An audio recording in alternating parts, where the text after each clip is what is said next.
There is a saying that a man is not dead as long as his name is spoken. So Stu Buchanan was and is very much spoken of, and this tribute concert is yet another means of keeping alive not only his name, but his musical creations performed today by people who were so integral to Stu's playing life. Stu was an unforgettable figure who touched so many folk in his lifetime. Many of you, of course. He was highly intelligent, yet shunned formality in education. He nevertheless bent to the need to acquire qualifications where necessary, and he gained a love of the formal English language, the meaning of words, and loved puns and one-liners. His facility in Te Reo Māori was commendable, and his school of experiential learning and the encouragement he gave to so many hundreds of students from one-to-one lessons to his various bands is legendary. His keen sense of humour and the wickedness of his laugh were infectious. And also to have Stu playing on a date with you was gigging heaven. I played one gig of 5 hours at the previous Lady Isaac Theatre Royal, and it was like 5 minutes, a fantastic way to go. And what better way to remember this so lovable diamond in the rough than to dip into the Buchanan songbook. There is a CD called Hey, What's the Time? And it will be available for purchase in the foyer. And each musical track is introduced by Stu himself, which is a poignant yet fitting way to be remembered. Now, with your indulgence, I'm going to sprinkle the concert with some of Stuart's favourite puns. He said that in a church, the jokes have got to be religious.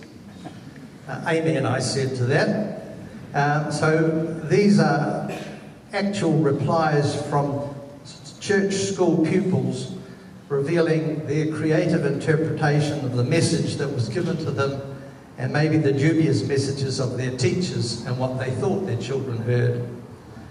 The first one I'm going to share with you is the first commandment. The first commandment was when Eve said to Adam, "Eat the apple." So, we're going to start off with the eponymous title, Hey, What's the Time? Which is a tampering with the tempo.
This next number is called Mr. Scruff.